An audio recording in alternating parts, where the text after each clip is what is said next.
Mark chapter 5. So they arrived at the other side of the lake in the region of the Gerasenes. When Jesus climbed out of the boat, a man possessed by an evil spirit came out from the tombs to meet him.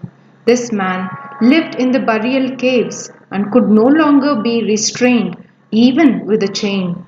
Whenever he was put into chains and shackles, as he often was, he snapped the chains from his wrists and smashed the shackles. No one was strong enough to subdue him. Day and night he wandered among the burial caves and in the hills, howling and cutting himself with sharp stones.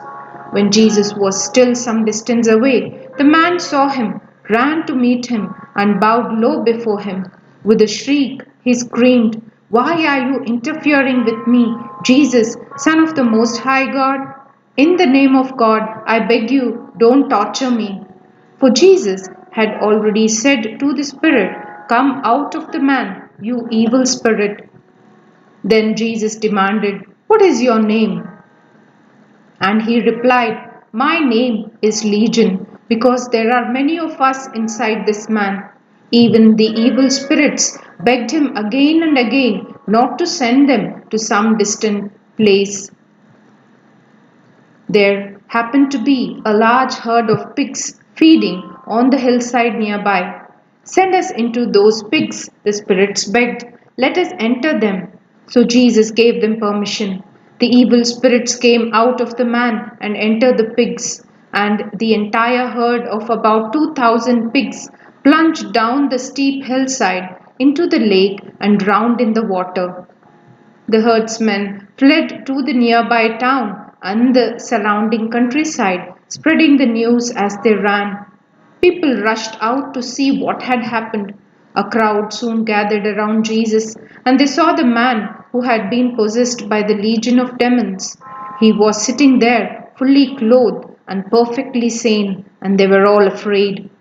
Then those who had seen what happened told the others about the demon-possessed man and the pigs. And the crowd began pleading with Jesus to go away and leave them alone.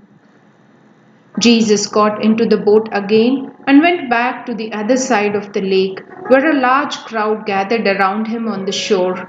Then a leader of the local synagogue, whose name was Jairus, arrived. When he saw Jesus, he fell at his feet, pleading fervently with him. "My little daughter is dying," he said. "Please come and lay your hands on her, heal her, so she can live." Jesus went with him, and all the people followed, crowding around him. A woman in the crowd had suffered for 12 years with constant bleeding.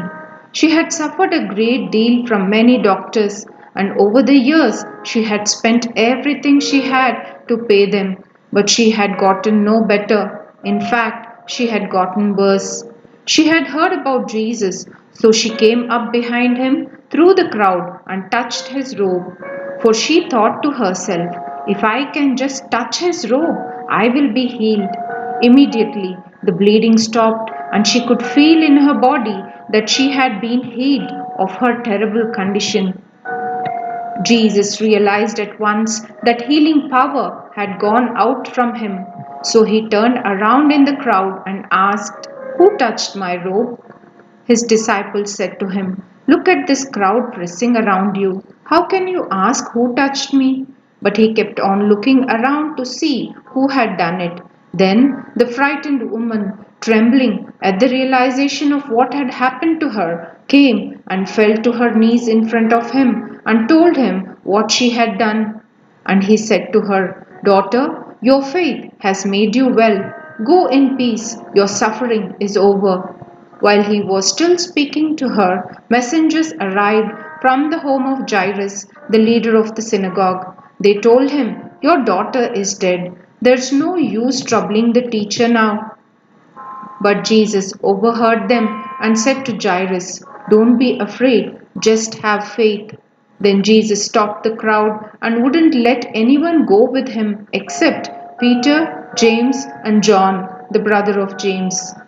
When they came to the home of the synagogue leader, Jesus saw much commotion and weeping and wailing.